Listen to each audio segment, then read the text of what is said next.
I have been lucky in my work to be in Northeast British Columbia pretty much every year for the last decade. And if there's one message I would like to impart today, it's that people need to understand that despite the tremendous amount of development that has already occurred in Northeast British Columbia, we are at the experimental phase of fracking in this province. If we see the LNG facilities go ahead on this coast, we are going to see a level of drilling and fracking activity in the province that has never before been seen. It will accelerate at an astonishing rate. And for someone like myself, who has been to Northeast British Columbia the number of times that I have, I can tell you that every time I go up there, I am simply gobsmacked at how much more development has occurred since the last time I was up there. So I want people to understand that what the industry is envisioning doing and what our government is supporting is the fracking of massive numbers of new wells on what are called multi-well pads. So imagine being in farm country in the Northeast, where a company gains access to land in the agricultural land reserve, carves 20 acres of land out of that reserve and situates a well pad. On that well pad, an average of 16 wells per pad are going to be drilled and fracked, with millions of gallons of water going into the ground to bust up the rock below to make it possible for all of that gas to come out.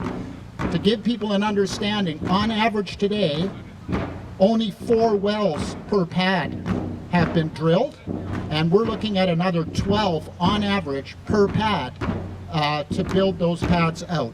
So it's a tremendous amount of fracking that lies ahead. I also want to say one other thing, which is that when I was up in Northeast British Columbia last year, I spent time with a ranching family in a remote area called the Pine River Valley. And situated within a kilometer of their land were 21 tanks filled with wastewater from the fracking process. And many of those tanks had radioactive warning signs posted on those wastewater tanks.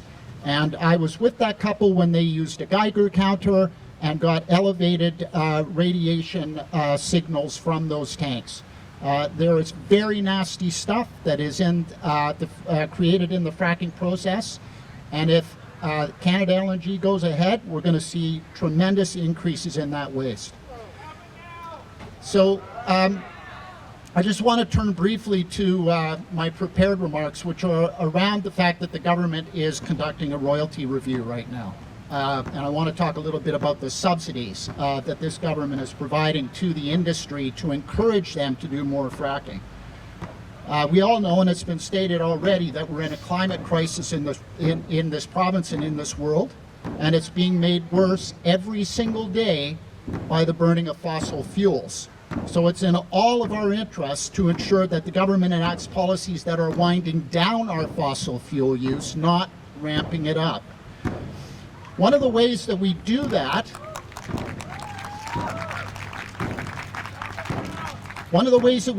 is to make fossil fuel companies pay a high price for what they extract from the ground. And we should do that not just because of the climate, but because you and I and everyone else in this province owns the fossil fuel resources that are below the ground.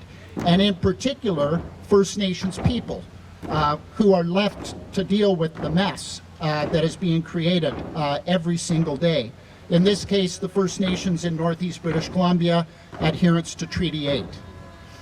Unfortunately, our government's policy has been to consistently encourage the maximum extraction of natural gas and valuable liquids like condensate by offering fossil fuel companies unbelievably generous and completely unjustified subsidies to the companies that are drilling and fracking for natural gas in Treaty 8 territory. The biggest of those subsidies is a nearly 20-year-old program. It enters its 20th year next year, known as the Deep Well Credit Program.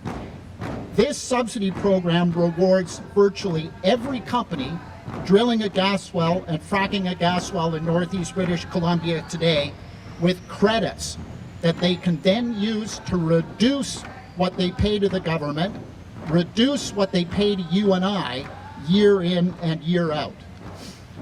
Today, according to BC's most recent public accounts report, those companies are entitled to reduce their future royalty payments by $3.2 billion.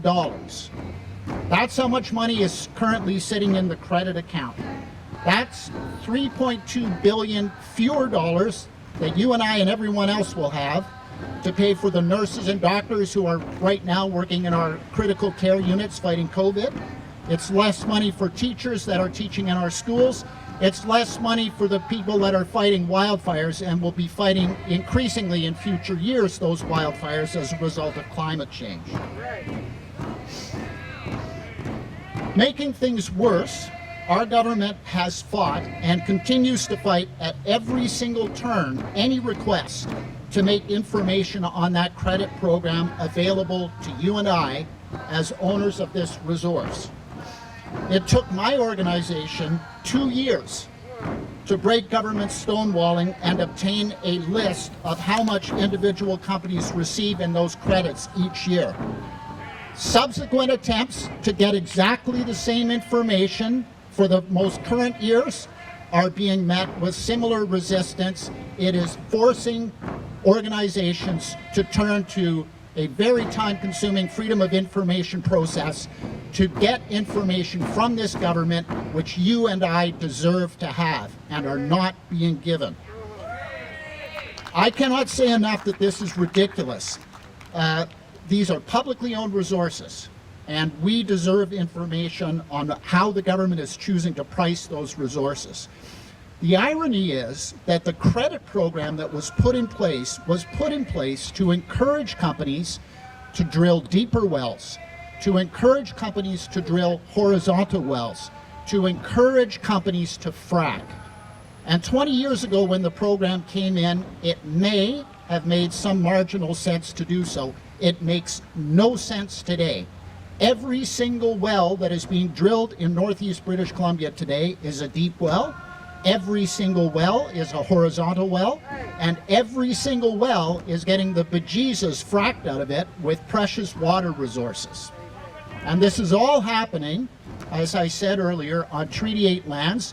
Let's not forget the historic court victory that was recorded by the Blueberry River First Nations earlier this year on the very issue of cumulative impacts on their territory, which has reached a point of absurdity. What we need from our government right now is honesty, straightforwardness. How much exactly are individual companies paying in royalties to the people of British Columbia? I asked that question through a formal Freedom of Information process. I now have to go to a formal appeal. I have to fight the government, and I have to fight the fossil fuel companies to get information on those royalty payments. It makes absolutely no sense when anyone out here, if they know how to do it, can access a publicly accessible database and find out exactly how much money individual forest companies are paying for the trees that they cut down. The government can't pick and choose which information it gives out. It seems to me that there's a very special treatment being accorded to the fossil fuel industry in this province, and we need to bring that to an end. So we need to know how much they're paying in royalties. And I think it's also time for the government to explain why after 20 years with this subsidy program, we're continuing to do this when it is standard industry practice. We have to end these subsidies. These are basic questions and basic information to which we are all entitled. If we were to have any confidence in the government's current review of royalty fees, which is underway right now, we need answers to those questions. So I'm hopeful that if we collectively raise our voices, eventually we will get that information and we can start to have an informed discussion about how this government is underwriting and subsidizing the fracking activities that we all know must be brought to a close. Thank you.